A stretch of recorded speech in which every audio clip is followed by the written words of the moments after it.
खुश आमदीद। मैं हूं मोहम्मद नदीम चौधरी और आप मेरा चैनल सुन रहे हैं इन्फो हब।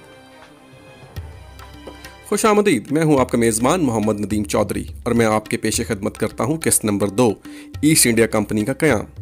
मैं अपनी गुफ्तगू का आगाज़ वहीं से करूंगा जहां पर इख्तिताम किया था कि कैसे सल्तनत बरतानिया की सालमियत का इन्हिसार रेलवे निज़ाम पर मुनहसर था।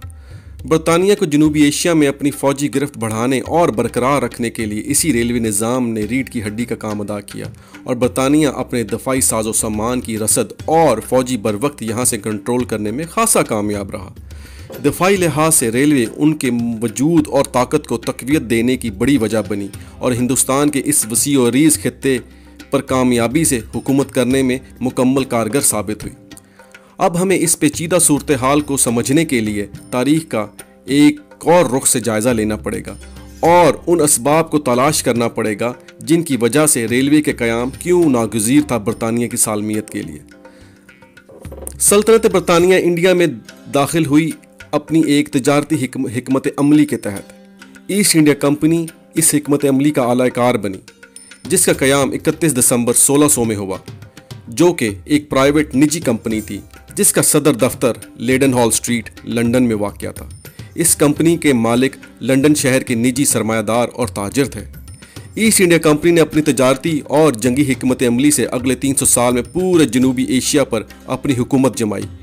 यह दुनिया तारीख की पहली कंपनी बनी जिसकी हैसियत एक ताकतवर और आज़ाद हुकूमत के बराबर थी, जिसकी अपनी फ़ौज थी, अपने फ़ौजी अड्डे थे, फ़ौजी छावनियाँ थीं।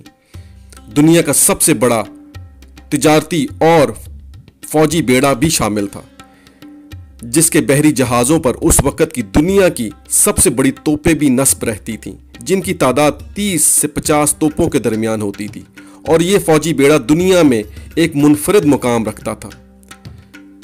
ईस्ट इंडिया कंपनी की बुनियादी मकासद इस्तेसाली तिजारत करना था, ना कि मुनसिफाना तिजारत। इसीलिए उन्होंने फ़ौजी ताकत के ज़ोर पर इलाके फ़तह किए और वहाँ पर अपने बदअनवानी पर मबनी क़वायद व ज़वाबित लागू किए, जिसके तहत उनका मकसद सिर्फ़ और सिर्फ ईस्ट इंडिया कंपनी को फ़ायदा पहुँचाना था और यहाँ के ताजरों और काश्तकारों का इस्तेसाल करना था और उनको नुकसान पहुँचाना मकसूद था, चाहे वो किसान हो या ताजिर। उनका मकसद यहाँ पर बदअनवानी के ज़ोर पर तिजारत को फ़रोग़ देना था, जिसकी वजह से उन्होंने यहाँ पर अपनी मजबूत फ़ौज बना रखी थी और अपने ज़ाती मफादात के दिफा के लिए फ़ौज का बेदरेग इस्तेमाल भी करते थे।